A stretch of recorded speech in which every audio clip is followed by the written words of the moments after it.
बिस्मिल्लाहिर्रहमानिर्रहीम। मैं हूं चौधरी मोहम्मद फराज, आप देख रहे हैं बॉटम लाइन। नाजरीन, हालिया दिनों में पाकिस्तान की सियासत में काफ़ी हलचल रही, कुछ कन्फ्यूजन दिखाई दी, स्पेकुलेशन भी हुई, कन्फ्रंटेशन भी हुई, मुख्तलिफ पॉलिटिकल पार्टीज़ एक दूसरे के साथ नबर्द आजमा हुई। मैं पाकिस्तान पीपल्स पार्टी और पाकिस्तान मुस्लिम लीग नून का जिक्र कर रहा हूँ। उसके बाद पाकिस्तान तहरीक इंसाफ ने एक डेडलाइन दी, सेमीफाइनल खेला उन्होंने कल, और उसके बाद फ़ाइनल की डेट भी दे दी। कुछ नारे भी सुनने को मिले कि तकरीरें नहीं चाहिए, हमें टेंजिबल रिज़ल्ट्स चाहिए। इस तरह की बातें भी नज़र आईं। क्या सेमीफाइनल जीत पाए और फ़ाइनल की डेट में इतनी ताख़ीर क्यों है, इसके ऊपर अपने प्रोग्राम के पहले हिस्से में बात करेंगे। पाकिस्तान की सियासत पे बात करेंगे, हुकूमत किस तरफ जा रही है, अपने मामलात कैसे ऐसे तरीके से हल कर पाएगी या नहीं कर पाएगी, गुफ्तगू इसके ऊपर करेंगे। और दूसरे हिस्से में अमेरिका और ईरान की जंग का कुछ अहवाल जो है उसको डिस्कस करेंगे। पाकिस्तान के CDF और prime minister kingdom of Saudi Arabia के दौरे पे हैं, वहाँ अहम मुलाकातें भी होंगी और कुछ फ़ैसले भी होंगे। मामलात किस तरफ जाएंगे, ईरान और अमेरिका की जंग के अंदर जो पॉज़ है क्या वो फार्मलाइज हो सकेगा या नहीं, इन तमाम चीज़ों पे अपने प्रोग्राम में बात करेंगे। जो मोअज़्ज़ज़ मेहमान आज प्रोग्राम में मेरे साथ शरीक गुफ्तगू होंगे उनमें राना अहमद शहरयार पाकिस्तान मुस्लिम लीग नून के रहनुमा हैं, और उनके साथ होंगे एडवोकेट मोहम्मद अज़हर सिद्दीक, पाकिस्तान तहरीक इंसाफ से इनका ताल्लुक़ है। प्रोग्राम के दूसरे हिस्से में मुझे ज्वाइन करेंगे डॉक्टर ज़फ़र नवाज़ जसपाल, और उनके साथ होंगे ब्रिगेडियर रिटायर्ड गज़नफ़र अली। आइए प्रोग्राम का आगाज़ करते हैं। राना अहमद शहरयार साहब, मैंने अपने इंट्रो के अंदर पाकिस्तान की सियासत में कन्फ्यूजन, कन्फ्रंटेशन, स्पेकुलेशन का जिक्र किया। ये बताइए, इशारे भी दिए बड़े खुल के, ये बताइए कि आप लोगों ने पाकिस्तान मुस्लिम लीग नून ने उल्टी गिनती गिननी शुरू कर दी है? जी, बिस्मिल्लाहिर्रहमानिर्रहीम। फराज, आप जानते हैं पाकिस्तान की सियासत को, जी ये एक पल्स है इलेक्शन की। जी अच्छा, मैं यहाँ से स्टार्ट करूँगा कि अगर जो अवाम का फैसला आपके हक में आता मीरपुर के इलेक्शन में, जी तो शायद उल्टी गिनती क्या, आप फास्ट गिनती स्टार्ट कर देते। जी अब जब अवाम ने आपको मैंडेट नहीं दिया और मैंडेट उन्होंने मियां मोहम्मद नवाज शरीफ की बकेट में डाला, क्योंकि उसकी बेटी पंजाब के अंदर 2.5 साल से ठीक उसने पंजाब को स्क्रैच से स्टार्ट करके तो आसमान तक ले गई। सैकड़ों उसने इनिशिएटिव्स लिए, उसने लोगों की दहलीज तक मेडिसिन पहुंचाई, उसने मास ट्रांजिट बसेस के प्रोजेक्ट स्टार्ट किए, उसने फ्री कॉस्ट पे ऊपर लोगों को, लेडीज को, स्टूडेंट्स को, सीनियर सिटीजन्स को उन्होंने ये ट्रांसपोर्टेशन दी। उसने बहुत ज्यादा ऐसे प्रोजेक्ट स्टार्ट किए जो आवाम को रिलीफ दे रहे थे, तो उसका इम्पैक्ट कहीं ना कहीं तो आना था। तो जी मीरपुर की अवाम ने उस कारकर्दगी को बाय किया और मियां नवाज शरीफ की बेटी की कारकर्दगी की बुनियाद के ऊपर मीरपुर की अवाम ने फैसला दिया, और शुक्र अल्हम्दुलिल्लाह 9 में से 13 सीटें, जो 13 में से 9 सीटें हम लोग जीत गए। जी तो ये एक अवाम का मैंडेट था, हमने उसको वेलकम किया। इसी तरह अगर आप 1 माह पहले चले जाएं, तो जी GB के इलेक्शन के अंदर आप जानते हैं कि अवाम ने जो मैंडेट दिया, हमने उसको एक्सेप्ट करके और उस मैंडेट का हमने एहतराम करते हुए हमने पीपल्स पार्टी को कांग्रेचुलेट किया और उन्हें वेलकम किया कि आप लोग यहाँ पे गवर्नमेंट कॉन्स्टिट्यूट करें। जी हमने तो वहां पे वबेला नहीं मचाया, हमने तो उल्टी गिनती नहीं गिरी। अब जी जो अवाम फैसला दे रही है उसके अंदर हमारा क्या कसूर है। इसी तरह अब जो सेकंड फेज हुआ है जी कश्मीर के इलेक्शन का, उसके अंदर आपको पता है कि जिस तरह अवाम ने मुजफ्फराबाद के डिवीजन के अंदर 4 सीटें पीपल्स पार्टी को दी हैं और 5 सीटें हमें दी हैं, तो हमने ये नहीं कहा कि भाई ये 4 सीटें जो इनको गई हैं उसके ऊपर धांधली हुई है। जब ठीक अवाम एक फैसला दे रही है, हम उसे एक्सेप्ट कर रहे हैं, तो ठीक इनको भी चाहिए कि ग्रेसफुली और ज़र्फ़ के साथ एक्सेप्टेंस करें और ठीक उसके साथ-साथ जो है अवाम के जो इश्यूज़ हैं उनको एड्रेस करें। मैं ठीक लिपा तक गया हूँ इस पूरे इलेक्शन में, जी तो लोग मरियम नवाज़ के साफ-सुथरा पंजाब को सराह रहे हैं। ठीक लोग ईवी बसेस को सराह रहे हैं। लोग चाह रहे हैं कि जो पिछले 5 साल के अंदर पाकिस्तान के साथ-साथ जो आज़ाद कश्मीर के अंदर हुआ, जो लोग हमारे पे मसल्लत किए गए थे, जो जी महरूमियों का शिकार हुई आज़ाद कश्मीर, तो जी इसी तरह मरियम नवाज़, मियां नवाज शरीफ की जमात भी यहाँ पे आए और हमारे दुखों का मुदावा करे। अब इसमें कसूर हमारा तो नहीं है ना। हम तो नहीं जी। कह रहे कि आप लोग उल्टी गिनती गिने, या जहाँ पे आपको सीटें मिली हैं हमने तो नहीं कहा कि आपको उल्टी गिनती गिननी चाहिए। ठीक। मसला ये है कि अवाम के जो मैंडेट को आपको राणा साहब, ये एक्सेप्ट तो करना एक चाहिए और बिल्कुल आपकी एक्सेप्टेंस के बात साथ ठीक हो साथ गई, पॉइंट आपको आगे आपका आ लेके गया। चलना चाहिए। एक एक चीज़ बताएं, देखिए ये तो एक एस्पेक्ट है ना, ये तो आपने एक बड़ी जिसको कहते हैं कि असूली किस्म की बात कर दी। अगर वो ये कहें कि यानी पीपल्स पार्टी के जी इलेक्शन हुआ ही ठीक नहीं है और उसके ऊपर फिर वो उनकी कुछ जो है तहफ़्फ़ुज़ात हैं वो सामने आए और उसके बाद ये इल्ज़ाम तराशी हो और फिर जो कोलिशन है और ज़ाहिर है आइनी ओहदे उनके पास हैं। पहले भी आप मेरे प्रोग्राम में तशरीफ़ लाए, ये बात पहले भी हम लोग कर चुके हैं। ये इस सारे माहौल के अंदर आप कैसे देखते हैं ये आप लोगों के मामलात आगे किस तरफ जा रहे हैं? क्योंकि इसका एक ज़ैली सवाल भी साथ आपसे कर देता हूँ। मोहसिन नकवी साहब की स्टेटमेंट के ऊपर दर्जा हरारत ऊपर गया, राणा सनाउल्लाह साहब ने भी बयान दिया, जवाब दिया। उसके बाद अब नज़र आ रहा है कि दोनों ही स्टेटमेंट्स में, दोनों ही साहिबान की स्टेटमेंट्स में, मोहसिन नकवी साहब भी, राणा सनाउल्लाह साहब भी, एक जिसको कहते हैं कि थोड़ा सा जैसे रिप्रोचमा होता है वो हो गया। एक तरफ से भी स्टेटमेंट कुछ क्लैरिफिकेशन आई, दूसरी तरफ से भी आई, तो लगता है मामला सुलझ गए। दोनों पे ही कमेंट कर दें प्लीज़। जी फराज, मामला खराब था ही नहीं, ये ठीक। अपनी अपनी पर्सनल सोच थी, अपनी पर्सनल कैपेसिटी के अंदर थी। ठीक। हाँ ठीक है, हर बंदे को बीइंग अ पाकिस्तानी जो है उसे हक है ठीक। कि वो बात कर सकता है और बात करनी चाहिए, लेकिन मेरी एक अपनी ऑब्जर्वेशन थी जी। कि आप एक कैबिनेट के मेंबर हैं और कैबिनेट के मेंबर होने के नाते आपको चाहिए थे कि आप अपने हेड के पास जाते, अगर आपको कोई इश्यूज थे आप उनको अपने इश्यूज बताते और मुझे उम्मीद थी कि जो प्राइम मिनिस्टर थे वो उनको सॉर्ट आउट करते।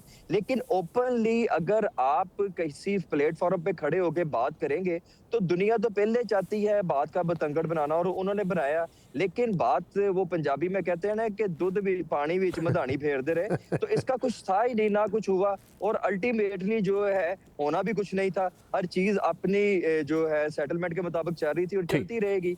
तो मेरा ख्याल है कि ये सारी चीजें जो है ये एक बिल्कुल फजूल प्रैक्टिस थी, अपने अपने ओपिनियन थे जो जी। दोनों को एड्रेस कर दिए गए ठीक। और चीजें सेटल हो गई। बिल्कुल ठीक। अज़हर साहब, आपकी तरफ आऊँगा। कुछ फरमाइएगा कि सेमीफाइनल हमने देखा और सेमीफाइनल के बाद जो फाइनल की डेट दी गई वो डेट काफ़ी लोग उसके ऊपर बात कर रहे हैं। 27 सितंबर की डेट दी गई, ये बहुत ज़्यादा लेट नहीं है? इसके ऊपर कमेंट करें। और क्या आप मुतमईन हैं जो पावर शो करना था, 10,000 कुर्सियाँ थी, आई एम सॉरी ये बार बार सवाल होता है और इसके ऊपर काफ़ी एक्सेप्शन भी होती है पीटीआई के रहनुमाओं की, लेकिन आवाम जानना चाहती है कि जो एक्सपेक्ट कर रहे थे आप पावर शो, क्या आप कर पाए? और सेमीफाइनल वैसा ही हुआ जैसा होना चाहिए था? और फाइनल की क्या तैयारी है और फाइनल इतना लेट क्यों हो रहा है? इसके ऊपर बात करें प्लीज़। बहुत शुक्रिया जी। जी। वक्त के फिरौन आखिर मिट ही जाते हैं, हक के चराग आंधियों में भी जल जाते हैं। यानी हम तो कोई इख्तिदार की जंग नहीं लड़ रहे, जी। हम इस मुल्क की खातिर मैदान में निकले। ठीक। हम मुल्क बचाने निकले हैं, आओ हमारे साथ चलो। ठीक। अगर इख्तिदार की जंग होती तो फिर वो डीलें करके मुल्क से बाहर जाना, फिर वापस आना, फिर 50 के स्टैंप पे जाना, फिर रेड कारपेट बिछना, कबूतर उड़ाना, फिर तो यही कुछ ही होता रहता। अच्छा। पर जो हम देखते रहे हैं, हमारा हमारी जरा समझ रहे हैं आपको। देखिए, आप बगल बच्चा नहीं कैसे उसको, सॉरी, वो अपना मिसाल के तौर पर ना, जी। पाकिस्तान के अंदर जब डिक्टेटर ने देखा कि ये निजाम चलाना कैसे है, उसने फिर बंदे पैदा, नवाज शरीफ पैदा हुआ, इस सिस्टम की पैदावार। फिर हमने देखा उसके परवान कैसे चढ़ा, उससे फिर क्या क्या कुछ करवाया गया, और आज तक भी इस सिस्टम को यहां तक लाने में अगर किसी शख्स का न कसूर है तो वो नवाज शरीफ है।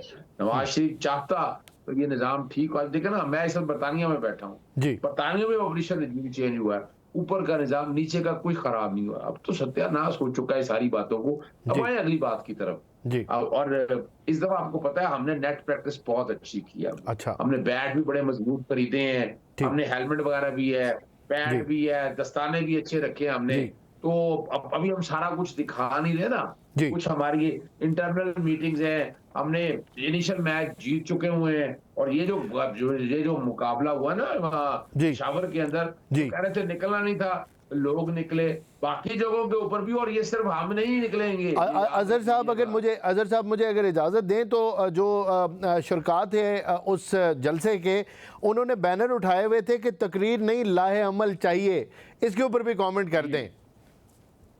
देखिए, लाए अमल मैं आपके सामने रख देता हूं जी। पहली तो आप सियासी तौर पर समझिएगा जी। जियाउल हक के दौर से मुशर्रफ तक का दौर, जी।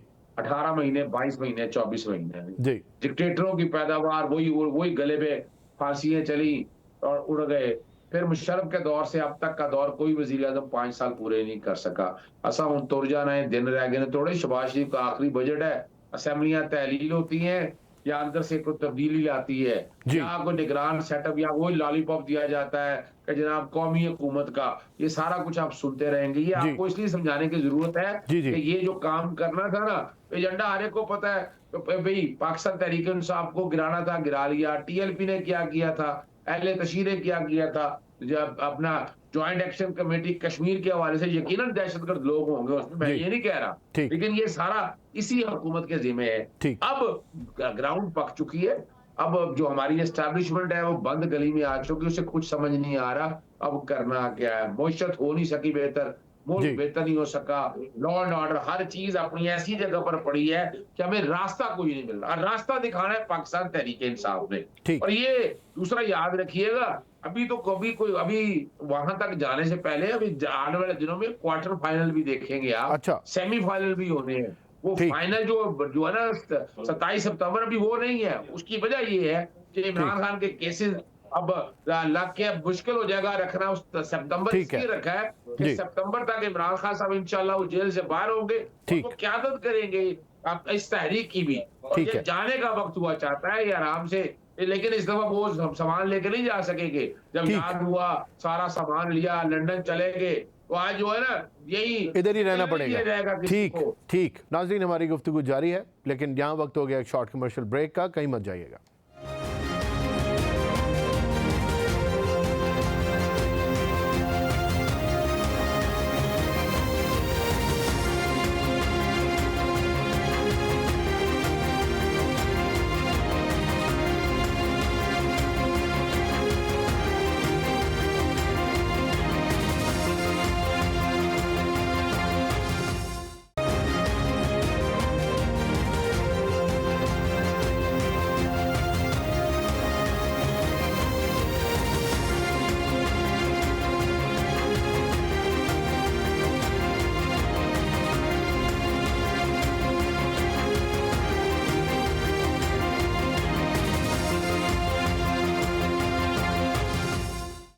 Welcome back. राणा साहब, आपने गुफ्तगू सुनी, रास्ता पीटीआई देगी और अब सामान वगैरह भी नहीं लेके जाने देंगे, और सितंबर 27 जो है उसमें सितंबर में एक्सपेक्ट करें कि जो बानी पीटीआई हैं वो जेल से बाहर आ जाएंगे। क्या कहेंगे आप?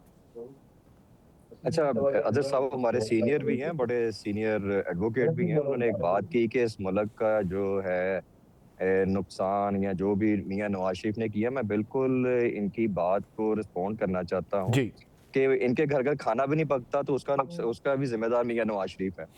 इनके ये तो वो हाल कर रहे हैं ना कि ये इस टाइम लंदन चले गए हैं और लंदन पहुंच के ये बात कर रहे हैं कि जी बला बला बला बला जिम्मेदार है, एस्टेब्लिशमेंट ने ये कर दिया। वो आजकल एक बड़ा जबरदस्त सीन चल रहा है ना कि बंदा पहाड़ों में जाता है और वहां जाके ऊंची सी आवाज निकालता है, बेगम मैं तेरी पहुंच से बहुत दूर आ गया। तो ये मेरा ख्याल है कि अजहर साहब भी लंदन जाके ऐसी बातें कर रहे हैं। पाकिस्तान के अंदर है नहीं, पाकिस्तान में आके बातें करें तो वो सारी चीजें जो है वो समझ आ जाएंगी। हाँ, जहां तक बात की है 27 सितंबर की तो बात कर दी है, लेकिन इन्होंने कहा 27 सितंबर सन तो बता दें कौन सा सन है हमें। अभी तो इन्होंने कल कहा था कि हम लोग सेमीफाइनल खेल रहे हैं, फाइनल राउंड खेलेंगे। अजहर साहब ने कह दिया कि अभी तो हमने क्वार्टर फाइनल खेलना है। क्वार्टर फाइनल तो पीछे फिर और पीछे ले गए हैं, अभी इन्होंने सन भी नहीं बताया। ये सारे इनके जो है ना मफरूजे हैं और मफरूजों के ऊपर ये चल रहे हैं। मुझे उम्मीद है कि ये जो पीटीआई वाले लोग हैं इन्होंने टाइम बाय कर रहे हैं और टाइम बाय करते करते इंशाल्लाह 2029 भी आ जाएगा और इलेक्शन के लिए हम लोग अवाम के पास जाएंगे। और अवाम हमेशा कारकर्दगी को वोट देती है और अवाम ने कश्मीर में भी कारकर्दगी को वोट दिया है। और आप देखेंगे कि पाकिस्तान की बागडोर जो है वो सही सिमत में है। वो मियां नवाज शरीफ के टीम के पास है, पंजाब में उसकी बेटी भी बैठी है और जी। फेडरेशन के अंदर उसका भाई परफॉर्म कर रहा है। और जो लोग इस मुल्क को नुकसान पहुंचाना चाहते हैं, लोगों ने उनको भी देख लिया और उनको देख के जो है वो अब बिल्कुल जो अक चुके हैं और वो मियां नवाज शरीफ और उसके नजरिए के साथ चल रहे हैं। आपका पॉइंट आ गया। एडवोकेट साहब, आपके पास जो स्ट्रैटेजी है वो आपने बात बड़ी खूबसूरती से की। आपने नेट रिजल्ट भी बताया, नेट प्रैक्टिस की तरफ इशारा भी किया, मजबूत बल्ले और हेलमेट्स भी आपके पास तैयार हैं, आपका जज्बा भी बहुत अच्छा है। लेकिन आपको क्या लगता है कि ये जो जिस तरफ आप इशारा कर रहे हैं, जो नेट रिज़ल्ट आप बता रहे हैं कि खान साहब की रिहाई हो जाएगी, उन पे केसेस भी ख़त्म हो जाएंगे, ज़ाहिर है ख़त्म होंगे तो ही बाहर आएंगे, तो उसके बाद रास्ता भी पीटीआई ही देगी।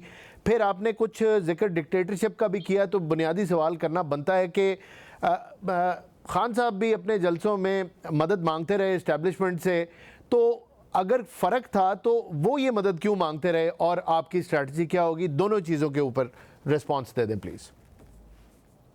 अच्छा, एक बात तो जरा समझिएगा, जी हमने एस्टेब्लिशमेंट से कौन सी मदद मांगी है, जी तारीख ने साबित कर दिया। जी यानी बता दें, 22 साल जी क्या एस्टेब्लिशमेंट ने मदद की है? 22 साल स्ट्रगल किया इमरान खान ने, जी फिर जाकर इक़्तिदार मिला है। जी इनको तो प्लेटो में मिली हुई है ना, तो हमें तो एस्टेब्लिशमेंट ने बता दे, हाँ एस्टेब्लिशमेंट ने पिछला इलेक्शन हराने में नहीं, और मियाँ साहब बड़े पुराने पॉलिटिशियन हैं, 80s से स्ट्रगल है उनकी भी, अगर वो साल काउंट करेंगे तो बड़े डेकेड्स बन जाएंगे। नहीं स्ट्रगल नहीं, अच्छा। समझिए जी स्ट्रगल जी क्या है। उन्हें तो प्लेट में रख के वजारत खजाना मिली, ठीक। फौरन ही वजीर आला बादशाह ने बन दी गए, थी, जनरल बादशाह ने दी थी वजारत खजाना। मुस्लिम लीग नून बनी, मुस्लिम लीग नून बनी। उसके बाद हर दौर में उन्हें निकाल के ले जाना, आके करना, ये तो हर एक को पता है ना। जी हमारी हद तक बताइएगा, अगर बिल्कुल। जनरल बाजवा ने हमारी मदद की थी, निकालने वालों में कौन थे? जनरल फैज ने अगर मदद की थी, निकालने वाले कौन थे? जी ये जरा छोड़ दें, कहानियां जरा समझने की जरूरत है। ठीक है। अगर तो वाकई एस्टेब्लिशमेंट के साए तले थे, तो फिर अभी डील करके चले लगे होते, साद लेरी की तरह के ऊपर, वहां पर नरेंद्र मोदी की तरह के ऊपर वहां बैठकर चले लगे होते। ये वो साबित करता है कि एक मैच्योर सियासतदान कौन है। जी ये गारंटी अगर नहीं आप कोई दे समझ रहा है लें, इनकी। जी अभी राणा साहब, मैं समझ आपकी रहे तरफ हैं आता हूँ। आपने।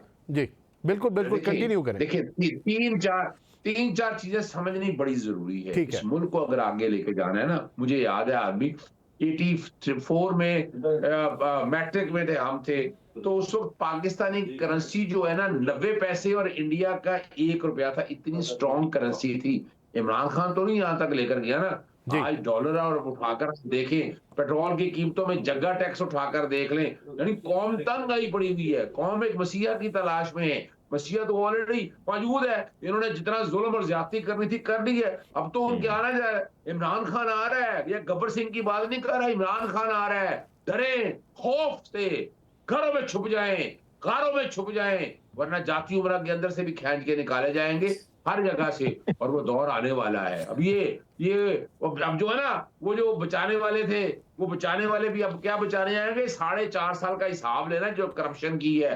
11 अरब का क्या लिया? वो गल्फ स्ट्रीम ले लिया।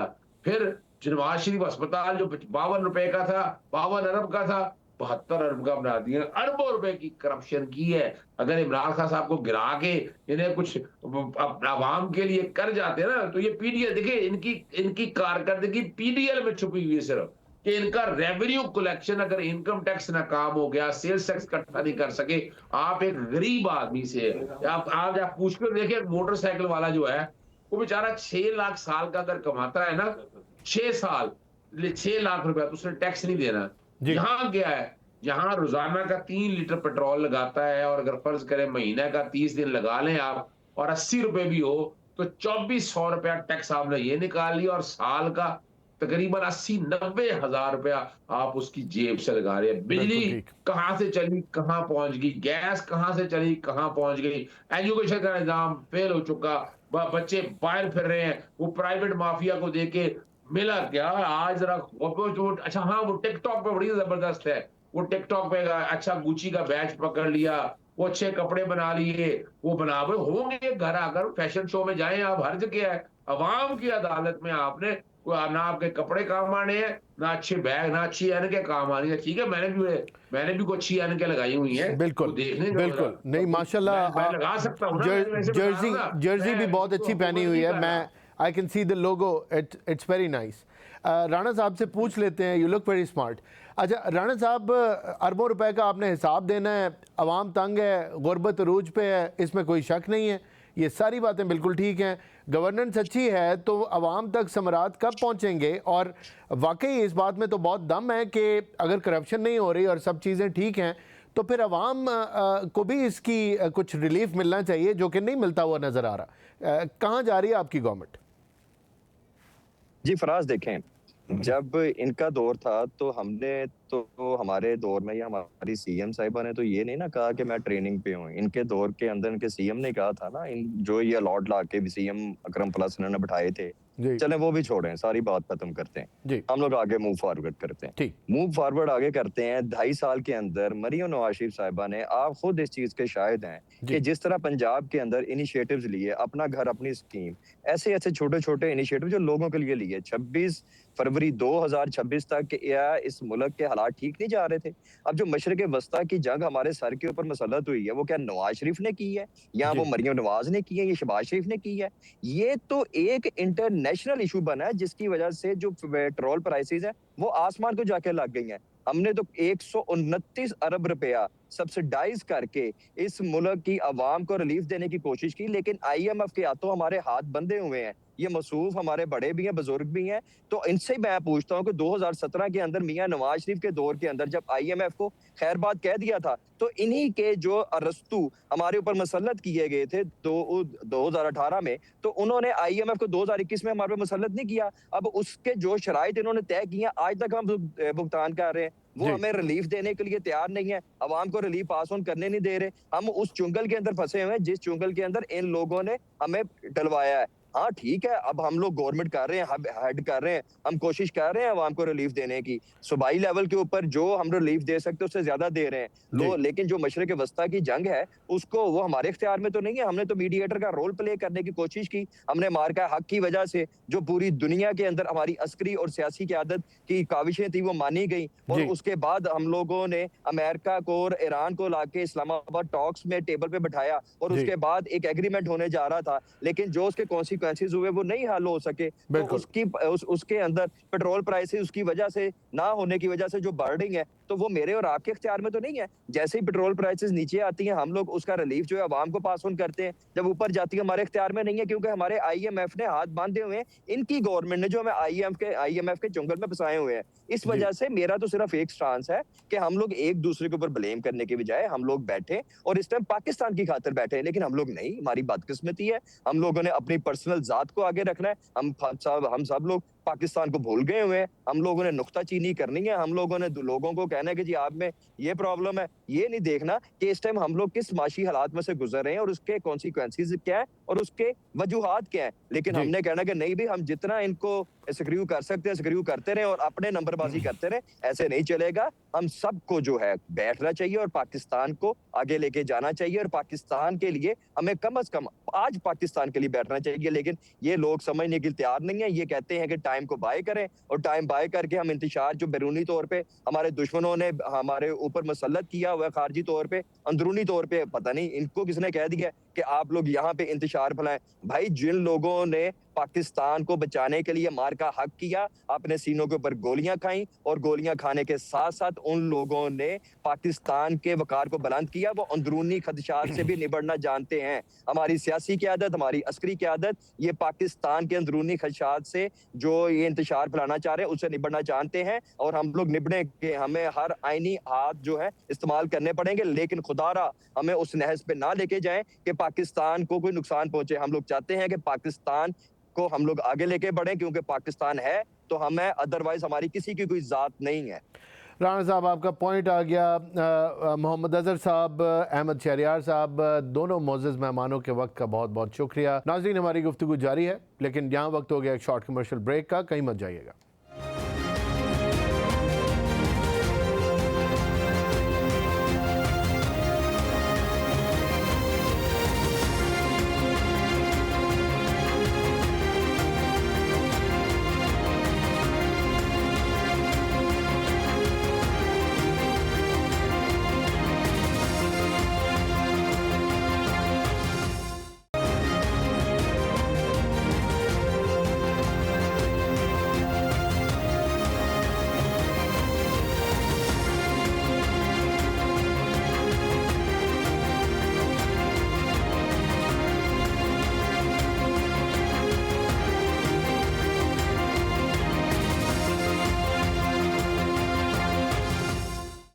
Welcome back. जफर नवाज जसपाल साहब, हमारे जो CDF हैं और प्राइम मिनिस्टर हैं वो किंगडम ऑफ सऊदी अरेबिया के दौरे पे आज चले गए। कैसे देखते हैं आप ये दौरा, कितना अहम है, और पाकिस्तान की कोशिशें जो हैं सालिसी की, आपको क्या लगता है इस दफ़ा क्या रंग लाएंगी? देखिए, प्राइम मिनिस्टर साहब ऑलरेडी सऊदी अरेबिया पहुंच गए और रिपोर्ट्स ये हैं कि फील्ड मार्शल साहब भी उनको ज्वाइन करेंगे। जी इसमें 3 अहम नुक्ते होंगे। एक तो आपको मालूम है कि हम उनके डिफेंस पार्टनर हैं और हमने बड़ा क्लियरली कहा रिसेंटली भी कि सऊदी अरेबिया में जो हमला होगा उनकी नेशनल सिक्योरिटी को जो चैलेंजेस होंगे वो हम अपने चैलेंजेस समझेंगे और अभी रीट्रीट भी किया। जी दूसरी तरफ हमें नजर आया कि जो गल्फ से वॉर है वो ठीक है, अभी स्ट्राइक्स रुकी हुई है, मगर ये वॉर का होराइजन एक्सपैंड कर चुका है। ठीक। अगर आप देखें कि ये स्ट्रेट ऑफ हर्मुज से निकल के स्ट्रेट ऑफ मंदलेब में चला गया है और उसके साथ इसके अंदर इसराइल अपने आप को मैनेज कर चुका है और अब उसके ऊपर ईरानियन रिटेलिएशन के मुकाबले में सऊदी अरेबिया ने जब इराक में जो प्रो ईरानियन रेजिस्टेंस फोर्सेस या जो भी वहाँ पे ग्रुप्स उन पे हमला किया सऊदी अरेबिया और अमेरिका ने मिलकर, जी तो इस चीज से एक नई डायमेंशन निकल आई है कि जी कि अब तो सऊदी रिटेलिएट कर रहा है जी और ये मजीद करेगा। रिपोर्ट्स ये है कि वो जो है ग्राउंड और एयर फोर्सेस स्ट्राइक्स ज्वाइन करेगा अब यमन में भी।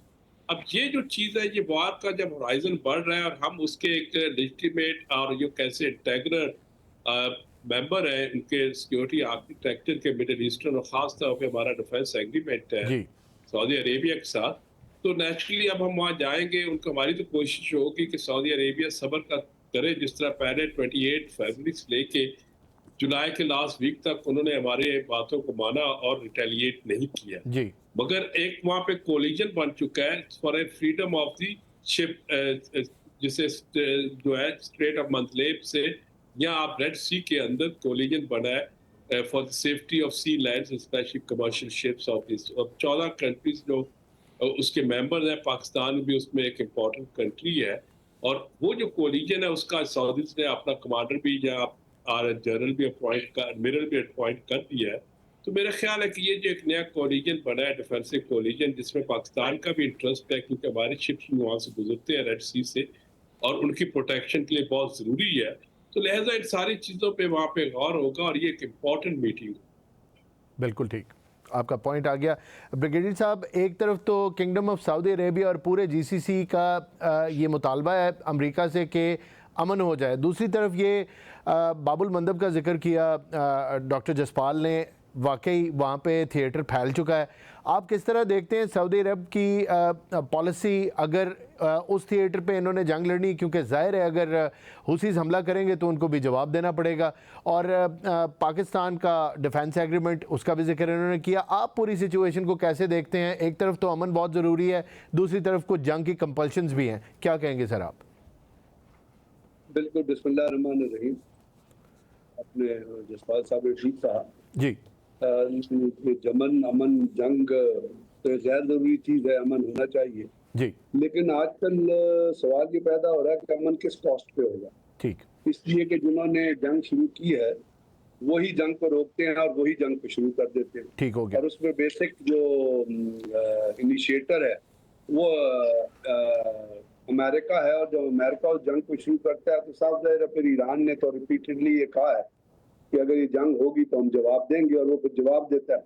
अब वहां से आके ईरान और हौसीज का जो मामला डेवलप हुआ है, क्योंकि हौसीज हमेशा से ईरान की प्रॉक्सी रहे हैं और अभी भी बहुत सारा मिसाइल आर्सेनल है हौसीज को, वो ईरान ने ही सप्लाई किया। अब पाकिस्तान की यहाँ पे जो कोशिश है वो ये है कि ईरान को भी समझाए और ईरान के थ्रू हौसीज को समझाए कि वो सऊदी अरब पे हमला न करे, क्योंकि इससे पहले ईरान सऊदी अरब और हौसीज की तो लड़ाई होती रही है। उस वक्त भी पाकिस्तान को कहा गया था ज्वाइन करने के लिए, पाकिस्तान ने अपनी ज्योग्राफिकल और जो फोर्स कंपल्शन थी उसके ऊपर सऊदी अरब को कहा था कि हम अगर कुछ होली प्लेसेस पे हुआ तो वी कैन ज्वाइन, बट ये आपकी अपनी जंग है। अब इस वक्त चूंकि हमारा एक डिफेंस पैक्ट हो गया और डिफेंस पैक्ट के साथ आपने देखा वहाँ पाकिस्तान का एक स्क्वाड्रन है वो भी डिप्लॉयड है। तो अब यहाँ पे अगर हौसीज जो है सऊदी अरब के किसी टारगेट पे हमला करते हैं जैसे उन्होंने किया, तो फिर सऊदी अरब ने उसका जवाब देना है। वो जवाब लिमिटेड होगा हौसीज के ठिकानों की तरफ, और जो इराक में भी जो बमबारी हुई थी उसको यही कहा गया था कि वहां पे हौसीस के कुछ ऐसे ठिकाने थे जिनके ऊपर बमबारी की गई थी। अब इसमें इनिशियल रिएक्शन जो है, क्योंकि सऊदी अरब के पास अपने भी F-35 बहुत है, उनके पास अपने मिसाइल आर्सेनल भी बहुत हैं, तो पहले रिस्पॉन्डर जो है वो तो साफ ज़ाहिर है सऊदी अरब भी है। बस ये जो लड़ाई है इसमें कोई ग्राउंड फोर्सेस तो इन्वॉल्व नहीं है, ये तो बटन की लड़ाई है।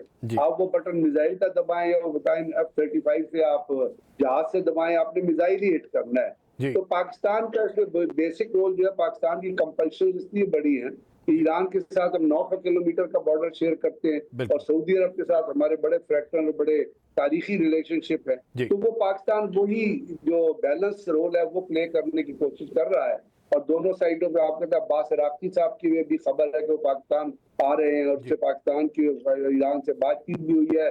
यही मैसेज जो है सऊदी अरब की तरफ जाएगा, क्योंकि उसका बेसिक लाइनर ये होगा कि अगर ये जंग मुसलमान ममालिक की आपस में फैल गई तो याद रखिएगा फिर ये बेसिकली उस नैरेटिव को सपोर्ट करेगी या उस एम को सपोर्ट करेगी जो इजराइल जो है ग्रेटर इजराइल का एम लेके आगे चल रहा है। उसके अंदर एक तो पहले ही डिवीजन आ चुकी है कि यूएई जो है वो जाके सऊदी अरब को अपना इजराइल की गोद में बैठ गया है और वहां उसने ग्रेटर इजराइल का एक बीज जो है वो बो लिया है। तो पाकिस्तान के चीफ आर्मी स्टाफ भी उधर हैं, प्राइम मिनिस्टर भी उधर ही हैं। तो यही बातचीत है, जो फोकस होगा वो इसी बात पे होगा कि ईरान और जो सऊदी अरब है उसके दरमियान कोई वॉर का थिएटर जो है वो बढ़ ना जाए। जहां तक बाबुल मंदब का ताल्लुक है, अभी तक तो बाबुल मंदब खुला हुआ है और वहां से ट्रैफिक गुजर रही है। क्योंकि लास्ट टाइम जो हौसीज ने किया था वो उन्होंने कहा था कि हम उस ट्रैफिक को नहीं गुजरने देंगे which will be bounded for Israel, और उसके अंदर इजराइल का कोई हमला होगा। तो वो दैट वाज राइट, वो अभी भी हौसीज को करना चाहिए। लेकिन चूंकि इस दफा टेंशन इससे बड़ी कि उन्होंने सऊदी अरब के भी कोई शिप लाइनर को रोक दिया था। तो यही चीजें हैं जिसको ईरान के थ्रू और सऊदी अरब के थ्रू बैलेंस करने की कोशिश की जाएगी और यही पाकिस्तान यही कोशिश कर सकता है। क्योंकि इस वॉर का इफेक्ट अगर जीसीसी में फैल जाती है तो वो तो बड़ा नेगेटिव इम्पैक्ट आएगा और फिर पाकिस्तान भी किसी न किसी तरह उसमें एम्ब्रॉयल हो जाएगा। सर आपका पॉइंट आ गया। डॉक्टर साहब, हमने देखा इस जंग के अंदर ज़ाहिर है ईरान के पास ऑप्शन ये है कि अपने आप को डिफेंड करे, अगर उसके ऊपर हमला हो तो ज़ाहिर है जवाबी हमले करे, अगर कर सकता है। अमेरिका जंग बंद भी करना चाहता है लेकिन अमेरिका हमले भी जारी रखता है। अमेरिका की पॉलिसी भी गोल पोस्ट जो है वो चेंज होते रहते हैं। ईरान की पॉलिसी हाउएवर हमने देखा कि एक consistently right from the start of the war till now वो एक ही है।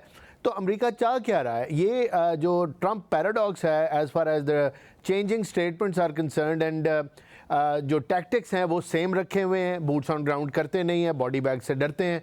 तो ये मामला किस तरफ जाएगा? अमेरिका कब समझेगा कि उसने या फैसला करेगा कि उसने सुलह करनी है या जंग करनी है? अभी ये कन्फ्यूजन आपको नहीं लगता कि अमेरिका की तरफ से आ रही है?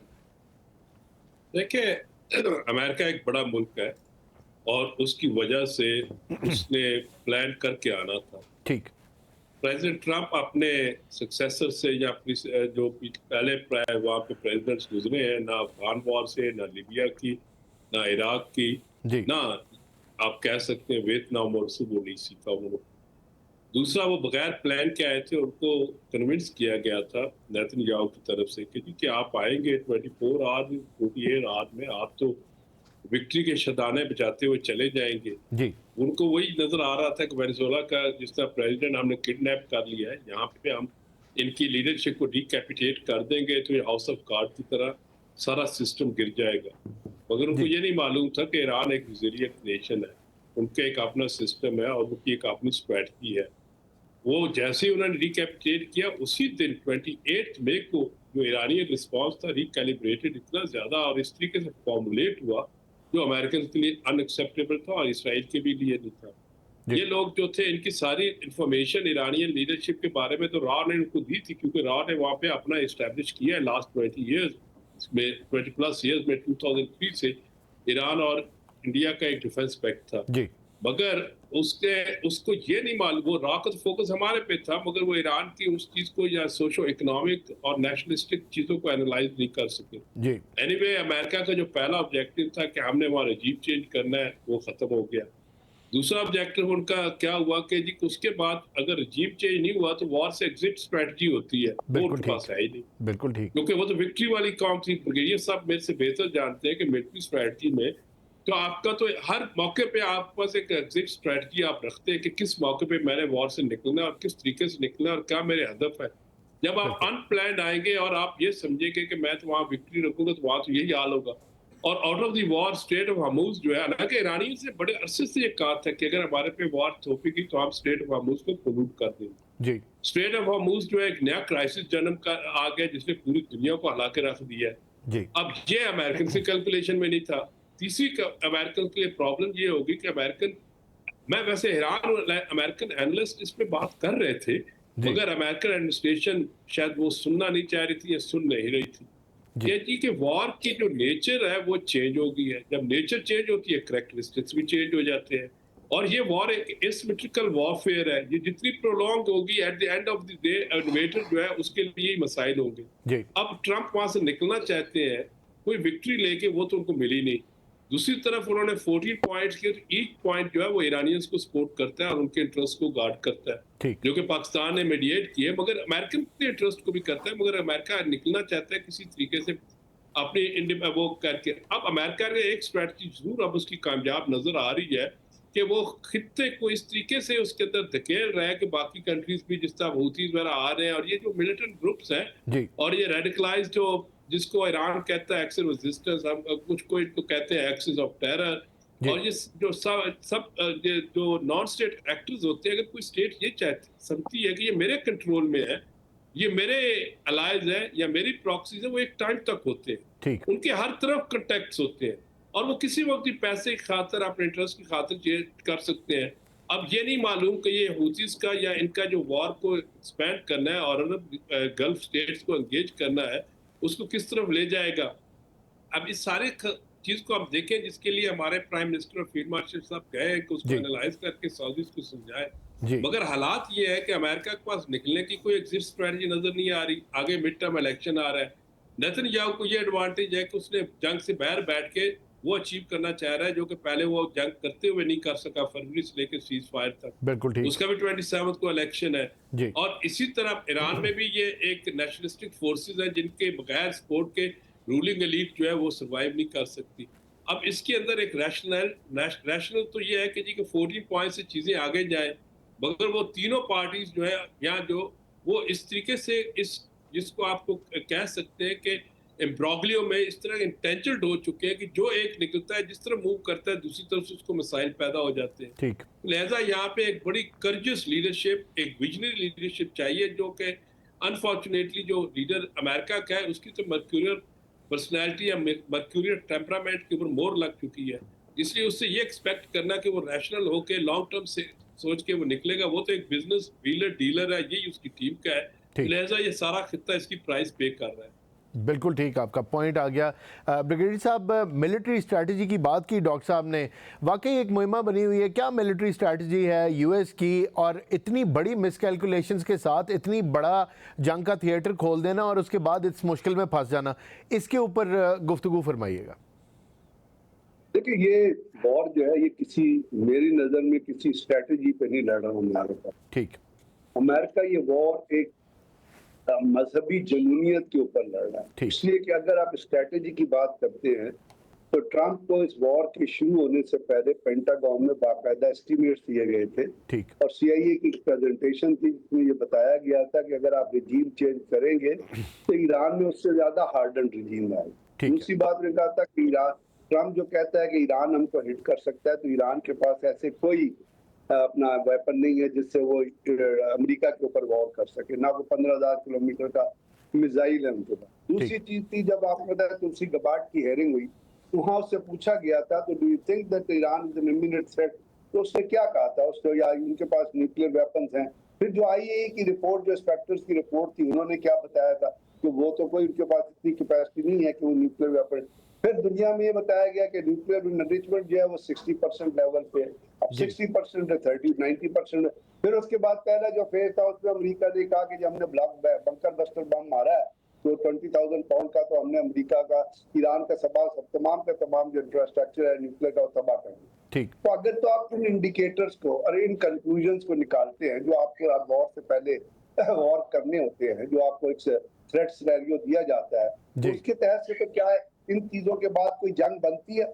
लेकिन चूंकि एक शैतान याहू की तरफ से एक ऐसा प्लान दिया गया था जो ज़ियोनिस्ट और जो नियोकॉन्स की जो दहशतगर्दी है, ज़ियोनिज्म दहशतगर्दी का नाम है, और वो दहशतगर्दी के और उसका बड़ा ख्वाब था कि जिस तरह शैतान याहू ने अपने उसमें इंटरव्यू में कहा कि जो मेरा बड़ा 40 साल का ख्वाब था जो ट्रंप ने पूरा कर दिया। अब इसके ऊपर बैठ के अगर उसको एक सिचुएशन रूम में प्रेजेंटेशन दी गई अपना मोसाद के चीफ की तरफ से कि जी ईरान के रजीम और सिर्फ 48 घंटे की बात है और ईरान में रजीम चेंज हो जाएगा और फिर हमारी मर्जी के बंदे वहां आ जाएंगे, तो उसको ये भी सोचना चाहिए था कि उसकी अपनी इंटेलिजेंस एजेंसी ने उसे क्या बताया कि अगर रजीम चेंज करोगे तो ज्यादा हार्डन रजीम आएगा। बिल्कुल ठीक। जैसे मैंने आपसे अर्ज किया, बिल्कुल ठीक, क्योंकि जनूनियत जहन साइकोपैथ है ट्रम्प, बेसिकली कैरेक्टरलेस आदमी है, एप्स्टीन फाइल का मुजरिम है। ईरान उसको इजराइल उसको थ्रेट करता था कि हम एप्स्टीन फाइल की सारी चीजें लीक कर देंगे, तस्वीरें उसकी ऑलरेडी छप चुकी है,